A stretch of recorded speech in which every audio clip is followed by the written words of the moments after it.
JDS ಮತ್ತು BJP ಮೈತ್ರಿ ಆಗಿರೋದು ಮಂಡ್ಯ ಭಾಗದಲ್ಲಿ ಅಸಮಾಧಾನಕ್ಕೆ ಕಾರಣವಾಗಿತ್ತು. ಇದನ್ನ ನಾರಾಯಣಗೌಡ ಅವರು ಕೂಡ ಬಹಿರಂಗವಾಗಿ ವ್ಯಕ್ತಪಡಿಸಿದ್ರು. ಈಗ ಜೆಡಿಎಸ್ ಟಿಕೆಟ್ ನೀಡದಂತೆ ವಿರೋಧಿಸಿ ನಾರಾಯಣಗೌಡ ಅವರು ಒಂದು ಸ್ಟೆಪ್ ಮುಂದಕ್ಕೆ ಹೋಗ್ತಾ ಇದ್ದ ಹಾಗೆ ಕಾಣಿಸ್ತಾ ಇದೆ. ಅವರು ಕಾಂಗ್ರೆಸ್ ಮರು ಸೇರ್ಪಡೆಯಾಗೋ ಸಾಧ್ಯತೆ ಕೂಡ ಕೇಳಿ ಬರ್ತಿದೆ.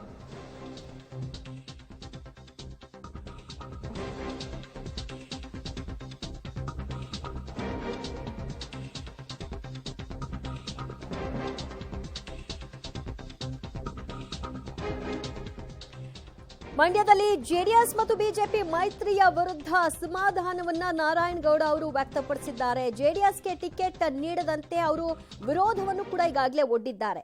ಬಿಜೆಪಿ ತೊರೆದು ಕಾಂಗ್ರೆಸ್ ಸೇರಲು ಮುಂದಾದ್ರ ನಾರಾಯಣಗೌಡ ಅನ್ನುವಂತಹ ಪ್ರಶ್ನೆ ಈ ಸಂದರ್ಭದಲ್ಲಿ ಅನುಮಾನಕ್ಕೆ ಕಾರಣವಾಗ್ತಾ ಇದೆ. ಸಿಎಂ ಸಿದ್ದರಾಮಯ್ಯ ಭೇಟಿಯಾಗಿದ್ದಾರೆ, ಅವರ ಜೊತೆಗೆ ಚರ್ಚೆ ಕೂಡ ಮಾಡಿದ್ದಾರೆ ಮಾಜಿ ಸಚಿವ ನಾರಾಯಣಗೌಡ. ಮಂಡ್ಯ ಎಂಪಿ ಟಿಕೆಟ್ ನೀಡಿ ಅಂತ ಸಿದ್ದರಾಮಯ್ಯ ಬಳಿ ಬೇಡಿಕೆಯನ್ನ ಇಟ್ಟಿದ್ದಾರೆ, ಅರ್ಥಾತ್ ಸುಮಲತಾ ಅವರಿಗೆ ಕೊಡಿ ಅಂತ.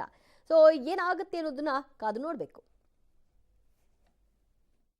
ಮಾತನಾಡಿದ ತಕ್ಷಣನೇ ಸೇರ್ಬಿಡ್ತಾರೆ ಅಂತ ಹೇಳಲ್ಲ. ಮಂಡ್ಯ ಜಿಲ್ಲೆಯಲ್ಲಿ ಹಿಂದೆ ಹೇಳಿದ್ದೆ ನಾನು ನಿಮಗೆ, ಒಂದಷ್ಟು ಜನ ಸೇರ್ಪಡೆ ಹಾಕ್ತಾರೆ ಅಂತ. ಸೊ ಒಂದು 10 ದಿವಸದೊಳಗಡೆ ನಿಮಗೆ ಒಂದು ಪರ್ಫೆಕ್ಟ್ ಇದನ್ನ ಅವರು ಯಾವುದು ಕಂಡೀಷನ್ ಇಲ್ಲಿ ಬರೋರು ಕೇಳಿಲ್ಲ, ನಾವು ಯಾವುದು ಕಂಡೀಷನ್ ಹಾಕಿಲ್ಲ. ಪರಿಸ್ಥಿತಿಗೆ ಅನುಗುಣವಾಗಿ ಏನು ಮಾಡ್ಕೊಂಡು ನಾನು ಅವ್ರು ಬರ್ತಾರೆ ಅಂತಲೂ ಹೇಳ್ತಾ ಇಲ್ಲ, ಇನ್ನೊಬ್ಬರು ಬರಲ್ಲ ಅಂತಲೂ ಹೇಳ್ತಾ ಇಲ್ಲ. ಸಾಕಷ್ಟು ಜನ ಸೊ ಒಂದು ಭಾಳ ಆದಷ್ಟು ಬೇಗ ತೀರ್ಮಾನ ತಗೋತಾರೆ.